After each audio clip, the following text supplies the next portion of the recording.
Hello, my beautiful souls. You're listening to Messy Human Tarot, and you hear the noise in the background. There's only so much I can do about that, because my office is the car. My office is a multifaceted space. My office is nature itself. And if I'm being completely honest, hello, I'm Ruby, by the way. And that disclaimer is your responsibility to listen to. But this probably will be a short episode anyways.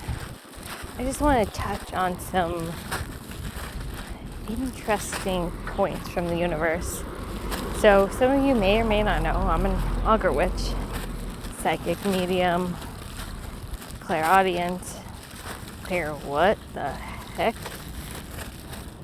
And oh my god. But overall, I guess I would be labeled as a witch of many hats. I love doing the work I do in a podcast format, but I also too love writing down letters from the divine to you through AI voice.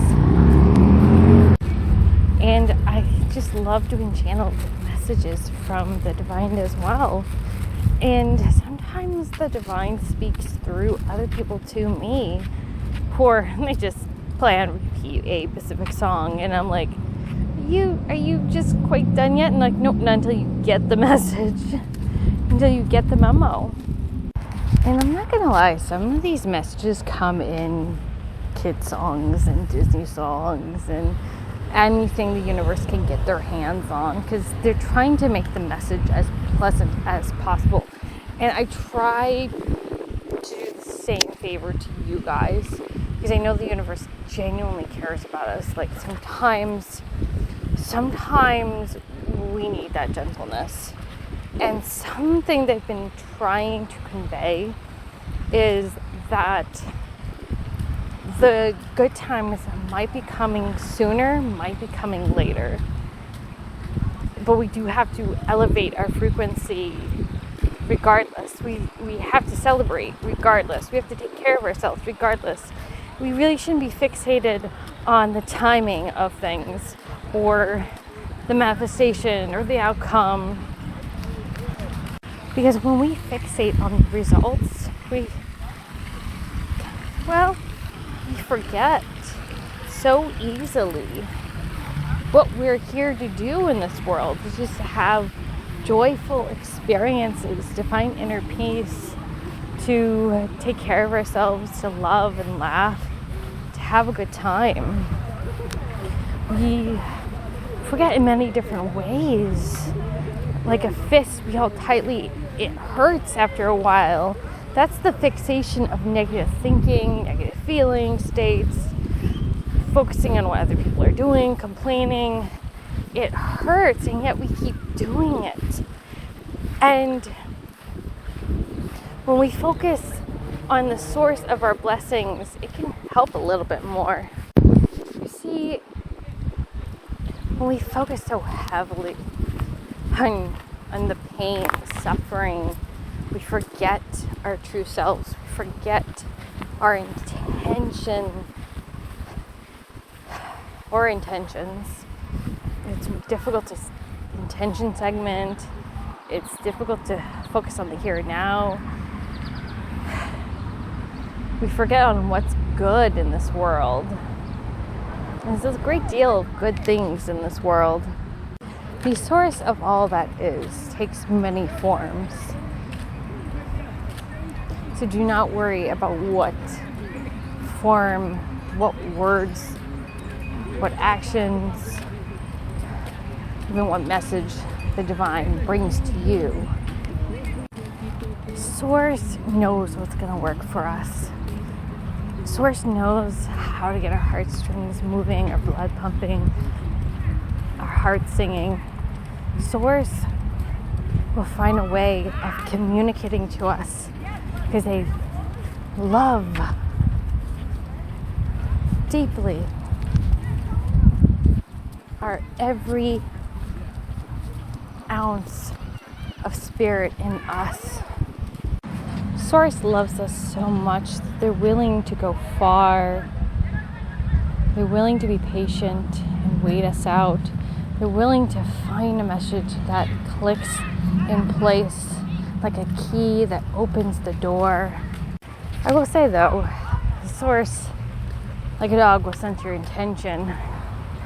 They do sense your intention. And it really does matter how you go about your life. Even when we're small children, we have an impact on the world around us, whether we're aware of it or not. And this is the hardest part of it all, because we're so innocent then. We're so innocent. And we're still picking up and absorbing everything from our world and our families and the experiences that we receive, that it gets very deeply confusing. So if you go out into this world expecting something, you're going to receive evidence to support it. You know, I see it a lot. It's called self-fulfilling prophecy. It's a psychology thing. And I get very frustrated when I hear people, they say certain things. They already believe in something. And the universe, like a restaurant, will take your order. And if you have in your mind a certain thing, they'll give you what you want. And this is the most difficult thing is, if you're so focused on pain and suffering, that's the only thing that you want. The universe is going to give you more of it.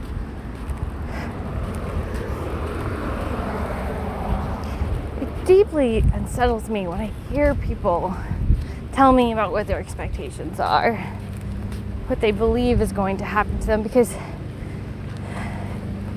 I'm fighting that every single day, myself. Like this morning, I was driving the car. I had to focus on source. I had to I don't want to hold my fist tight. I don't want to hold it tight. I don't want to fixate on the pain, on the suffering. I don't want to be there.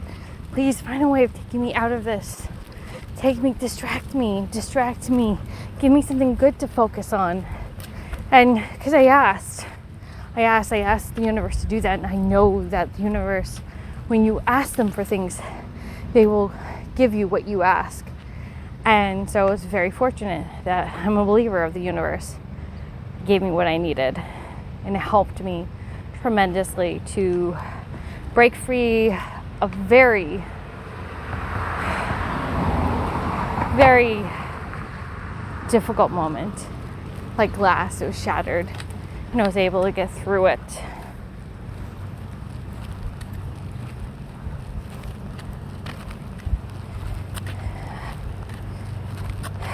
Children are so innocent.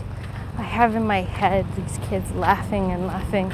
They don't even know what they're doing. They're in default mode, some of them.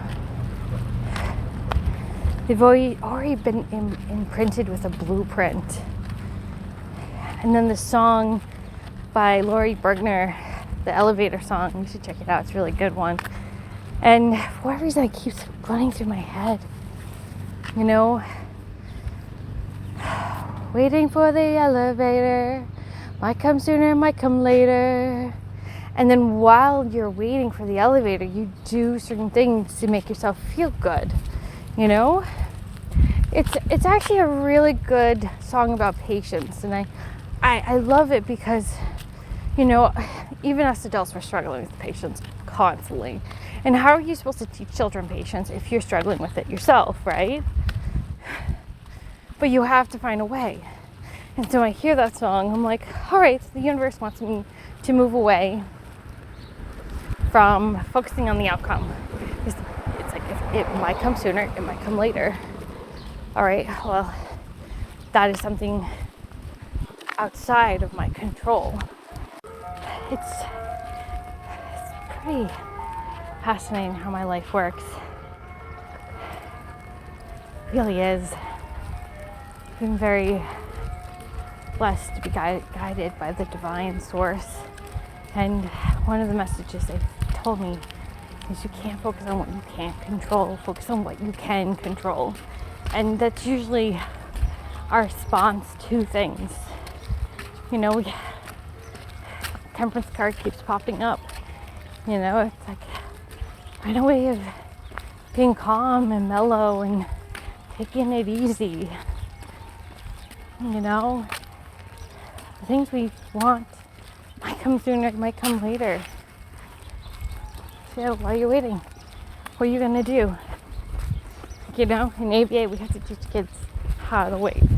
We have to teach them how to handle frustration. We have to teach them. So, how are you gonna find a calm spot in yourself?